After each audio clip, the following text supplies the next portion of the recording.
All right, gentlemen, let's talk about men's health. It's important, right? And there's one area that's often kind of mysterious, maybe even a little embarrassing to talk about. You mean the prostate? Exactly. Okay. Prostate. It's crucial for a man's well-being, but it's often shrouded in, well, mystery. So today we're going a deep dive into prostate health. Well, I like it. Deep dive. We're uncovering what it is, what can go wrong, and most importantly, what you can do to keep yours healthy. And surprisingly easy things, too, even as you get older. Exactly.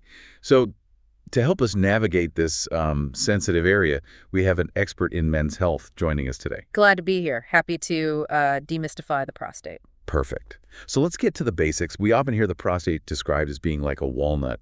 Why is that? Well, there are a couple of reasons, actually. First, a healthy prostate is roughly the size of a walnut. Makes it easy to visualize. Okay, that makes sense. And second, the analogy helps us picture where it is, right below the bladder. And it kind of wraps around the urethra. That's the tube that, carries urine out of the body. Ah, so right in a sensitive spot. Yeah, you could say that. So we've got this walnut-shaped gland. What exactly does it do? Why is it so important? Well, it's all about the male reproductive system. The prostate's main job is to produce fluid. Fluid? Yeah, fluid that nourishes and protects sperm. And this fluid, it makes up a big part of semen, crucial for fertility. Right, of course. So it's a key player in the reproductive system. But then we hear about problems with the prostate as men get older. What's going on there? Yeah, you're right. As we age, the prostate can change. One of the most common issues is BPH. BPH. Benign prostatic hyperplasia. Basically, the prostate cells start multiplying and the gland gets bigger. So it grows. Exactly. And when it grows, it can press on the urethra. And that's what leads to those urinary symptoms a lot of men experience. I see. So the prostate getting larger, is that always a bad thing? Well, BPH itself isn't cancerous. It's benign. But it can really affect a man's quality of life, especially if those urinary symptoms get severe. So not cancer, but still potentially problematic. Exactly. Now, we always hear about hormones and the prostate. What's the connection there?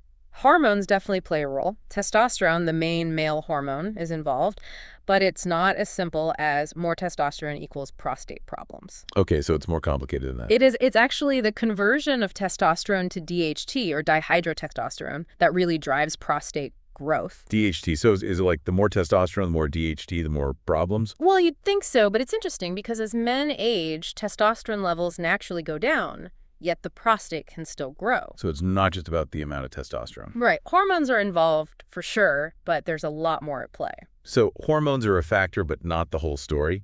What else is there? What other pieces of this puzzle do we need to think about? We need to look at the bigger picture. Genetics, inflammation, even the nervous system. For example, if your father or brother had BPH, especially if they got it early, your risk is much higher. Family history matters. Yeah. That makes sense. It does. Knowing your family history is so valuable, gives you a heads up about potential health risks. Okay, so family history. What about inflammation?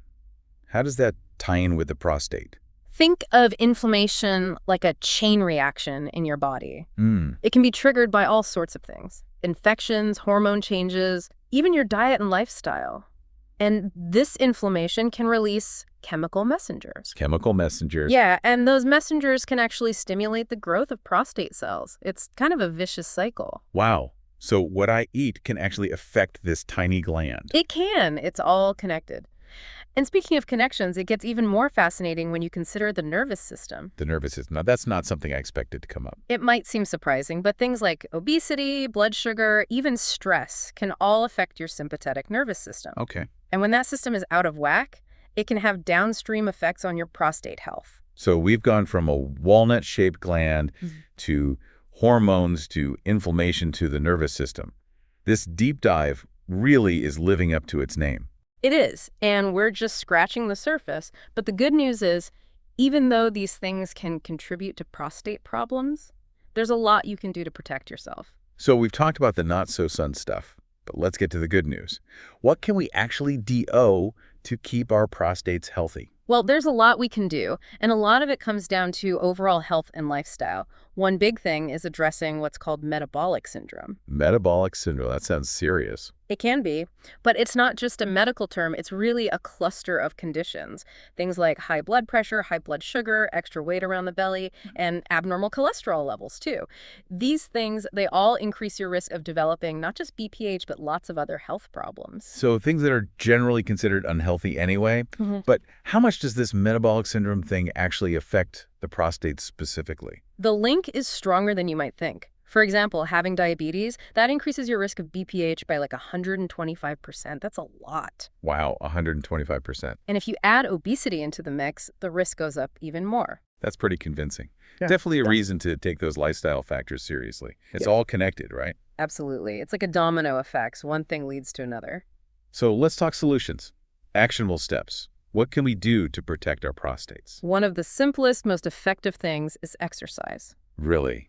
Going to the gym can help my prostate. You got it. And it doesn't have to be crazy intense workouts either. Even moderate exercise, like a brisk walk, just 20 minutes a day, can make a big difference. 20 minutes, that's doable. Exactly. Studies show that kind of activity can lower your risk of BPH by up to 30%. And if you're up for it, more vigorous stuff like running or swimming, that can be even better, like up to 50% risk reduction. Wow. So a walk in the park or hitting the gym, either way, it's good for the prostate. What about diet? You mentioned earlier that what we eat can affect the prostate. What should we be eating? Diet is huge. A diet full of processed foods, saturated fats, red meat, not so good, especially if you're not eating enough fruits and vegetables. That kind of diet can lead to inflammation and increase your risk. Makes sense. On the flip side, a diet rich in fruits, veggies, healthy fats. That's what you want, like the Mediterranean diet. That's a great example. So a healthy, balanced diet, no big surprises there. But are there any specific foods that are particularly good for the prostate? There is one that stands out, lycopene. It's a powerful antioxidant. You find it in tomatoes and watermelon. Lycopene. And research shows it can help with inflammation, and support prostate health. So does that mean I should be eating more pizza? Well, not exactly. Pizza might not be the perfect prostate-boosting food. Right. Probably not the healthiest thing overall. But here's the thing about lycopene. It's actually better absorbed when tomatoes are cooked. So think tomato sauce, roasted tomatoes, even sun-dried tomatoes. That's how you get a good dose of lycopene. So cooking tomatoes unlocks that lycopene power. Interesting. I'll keep that in mind. What about medications? Can those have an effect on the prostate? Oh yeah, definitely.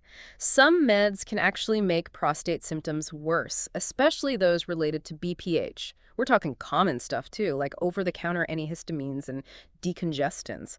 Even some types of antidepressants can have an effect. So it's important to talk to your doctor about all the medications you're taking, right? Absolutely. Even over-the-counter ones. You want to make sure they're not making things worse. Good reminder. So we've covered exercise, diet, medications, anything else we need to think about. Other lifestyle factors. Staying hydrated is key. Dehydration can really irritate the bladder, and that can make urinary symptoms worse, especially if you already have an enlarged prostate. And while we need more research, some studies suggest that managing stress and getting enough sleep could be beneficial too. It all goes back to healthy habits, right? The things we always hear about. Yeah. But it's good to have that reminder, especially for something as specific as prostate health. Any final takeaways for our listeners? I think the biggest takeaway here is that we've been focusing on the prostate, but it's really a reflection of our overall health. What's good for the prostate is generally good for the whole body, and vice versa. That's a good point. It's all connected. It is. This whole deep dive, it really shows how important a holistic approach to health is. It's pretty amazing to think that something as simple as taking a walk, like a 20-minute walk, or adding some cooked tomatoes to your meal, can actually make a difference for your prostate. As we've been talking, I've been thinking, we've seen how things that seem completely unrelated, like stress or blood sugar or even certain medications, can affect this one tiny gland. Yeah. What does that tell us about, the interconnectedness of our bodies? That's a really insightful observation, and honestly, it's something people don't think about enough. We tend to view our bodies as separate systems, but in reality, everything's connected. The prostate is a perfect example. It's affected by hormones, the nervous system, inflammation, diet, exercise. It's all intertwined. It really is. Like a delicate ecosystem. Everything needs to be in balance.